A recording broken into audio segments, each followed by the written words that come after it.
Hello my friends and welcome to a new episode of Guitar-Nerdery. Today I'd like to demystify another theoretical topic, talking about the circle of fifth and the circle of fourth. Somehow and for what reason ever, very often theoretical topics in music seem to cause anxiety in musicians.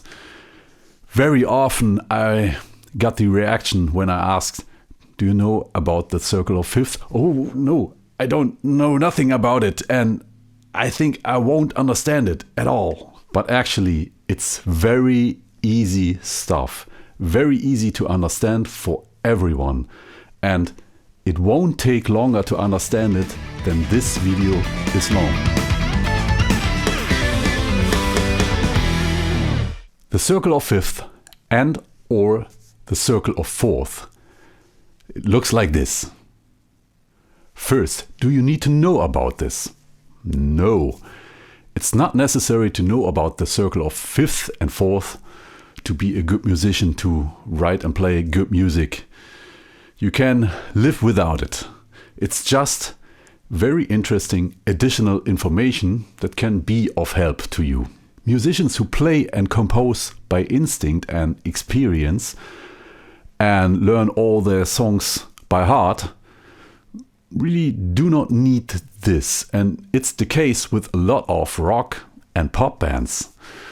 And on the other hand, if you're dependent on reading sheet music, then it comes in very handy to know about the circle of fifth. The main advantage you gain by learning this is when looking at the key signature on the sheet music paper, you immediately know what the key is by looking at the number of them sharps or flats. And furthermore, the circle of fifth also tells you something about neighboring chords, chords that belong to a key. So let's start. Let me explain to you first the construction of the idea behind the circle of fifth.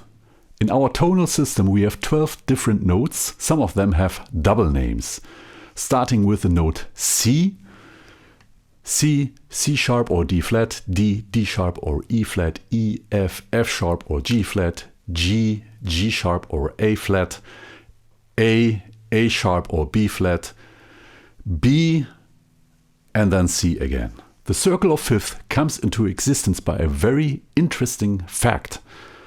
The musical interval perfect fifth, which is the distance of 7 halftone steps from one note to another.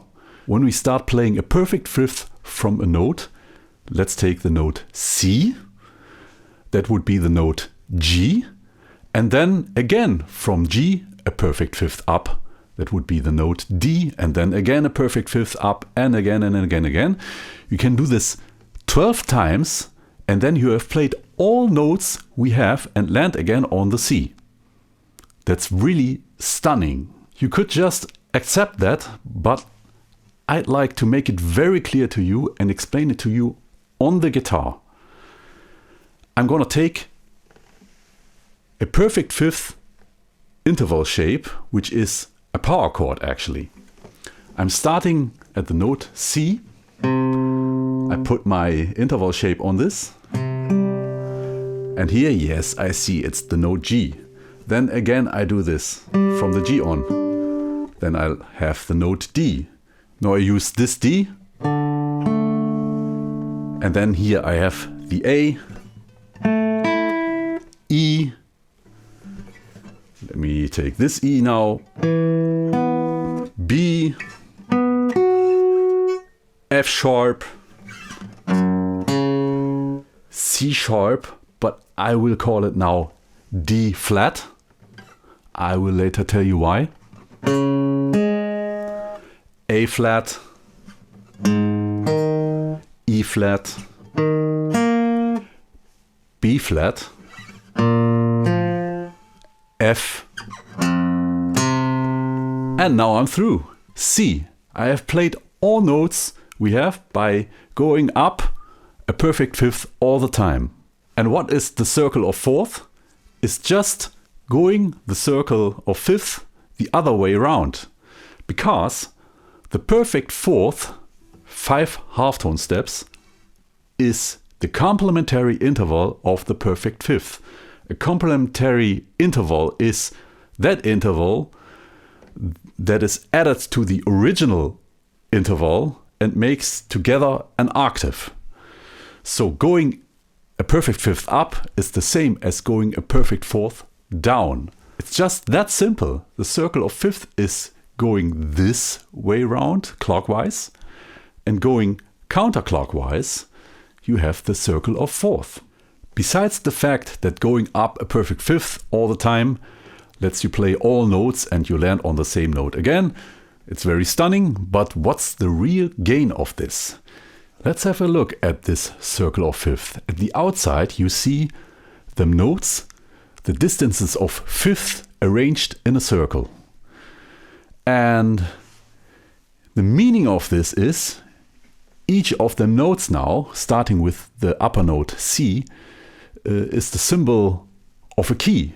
It's C major, and then G major, D major, A major, and so on.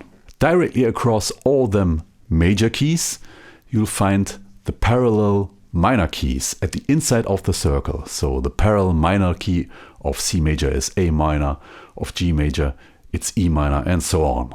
What is meant by the parallel minor key? The parallel minor key, in the case of the circle of fifth, is always the Aeolian mode, the sixth mode in the Ionian system. In classical music it's just called natural minor, and you find it on the sixth step, a major six up, or the complementary interval, always a minor third under the major key. So if you have C major, it's A minor. If you have G major, a minor third down, you have an E minor. And this special minor key belongs to the same family. It belongs to the same Ionian system. And it has the same amount of sharps and flats. And starting with C major in that circle, C major is a key with no sharps and no flats at all. And the same applies for the A minor key, the A natural minor key.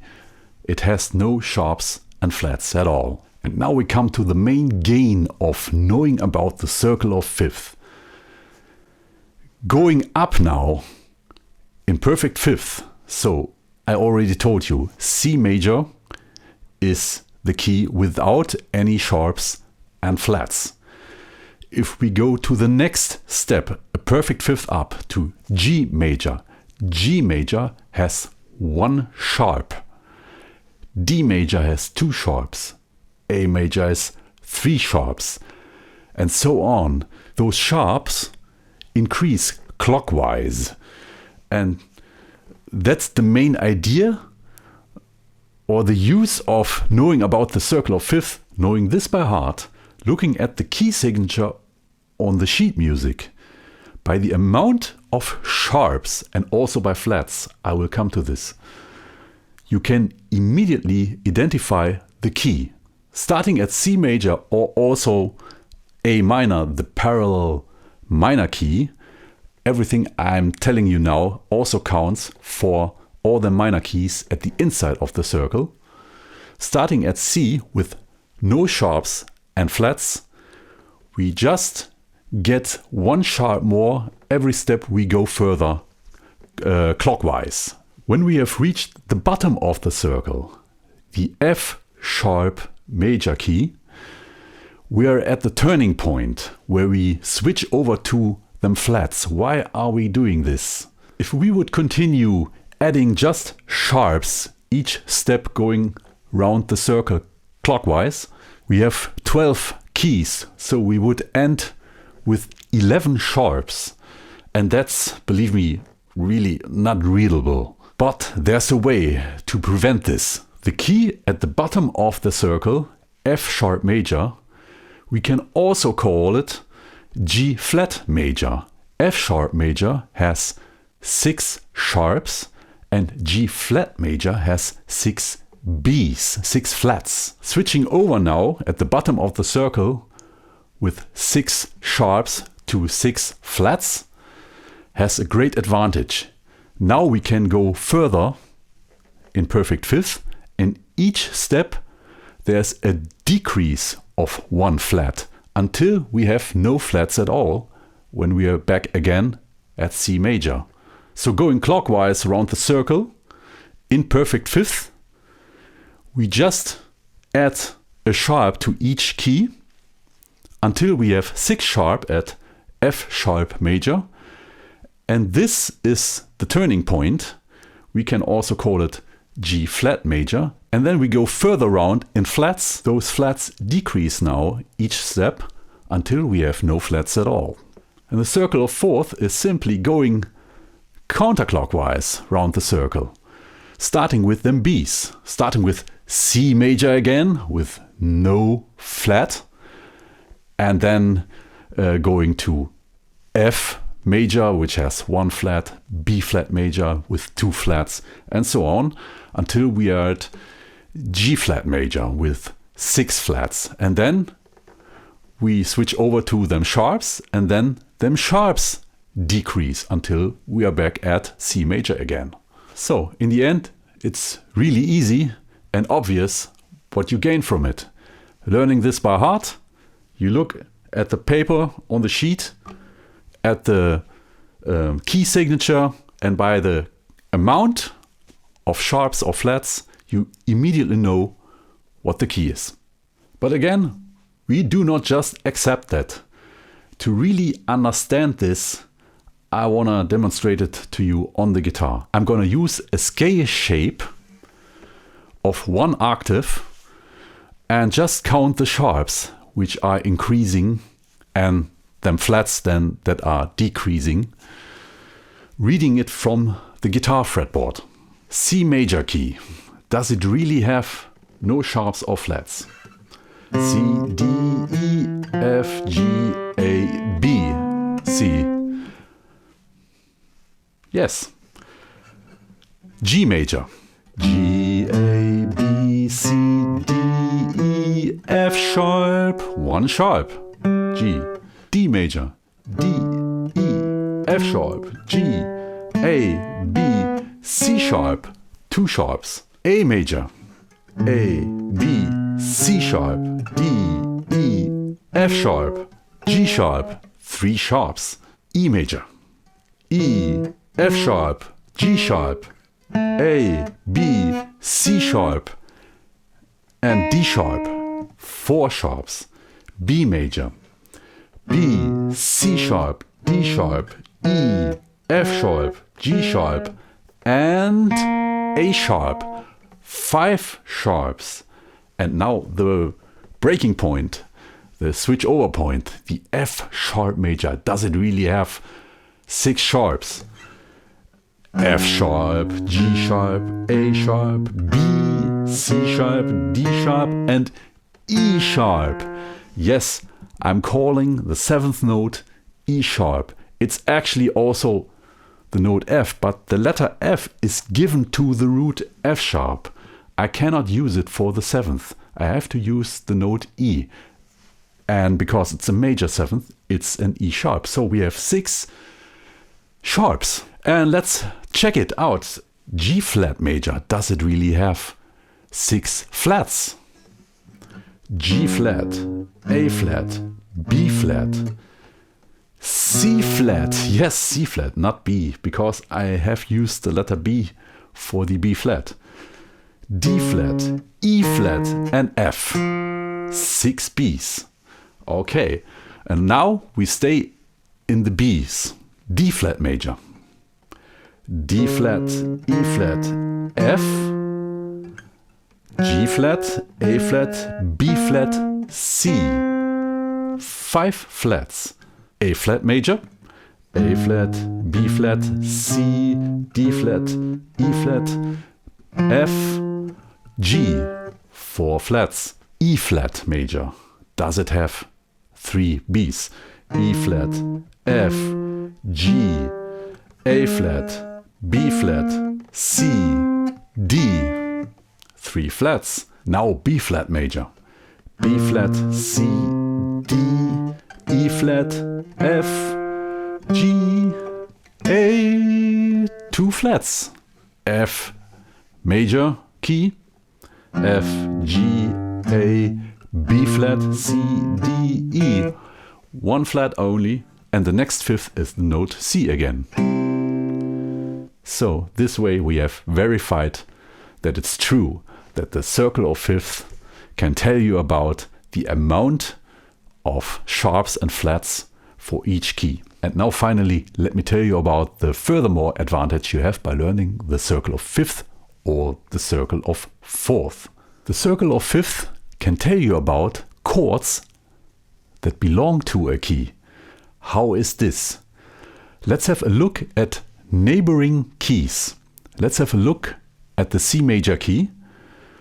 The parallel minor key is A minor, and on the right side we have the G major key with its E minor parallel, and on the left side we have the F major key with its D minor parallel chord. So let's now call them keys chords. Which chords are in the C major key? We have C major, D minor, E minor, F major, G major, A minor, and B diminished.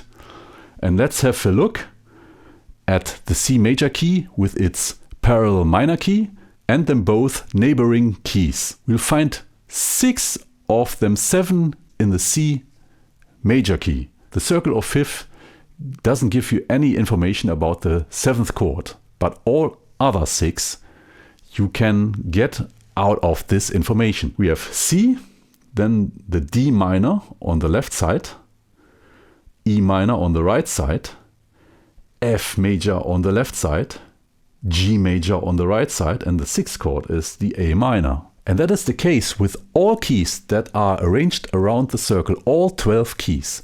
So I hope I have demystified a great mystery. It's no mystery at all. It's pretty simple stuff. And as I told you, you do not have to know this to make great music, but it comes in very handy to know that stuff. It's no need to be afraid of this. Everyone can understand it. It's just like that. I hope this was interesting to you. I could help you out. If you not already have, please don't forget to like and subscribe. And leave a comment, would be nice. And I'm looking very forward to see you next time.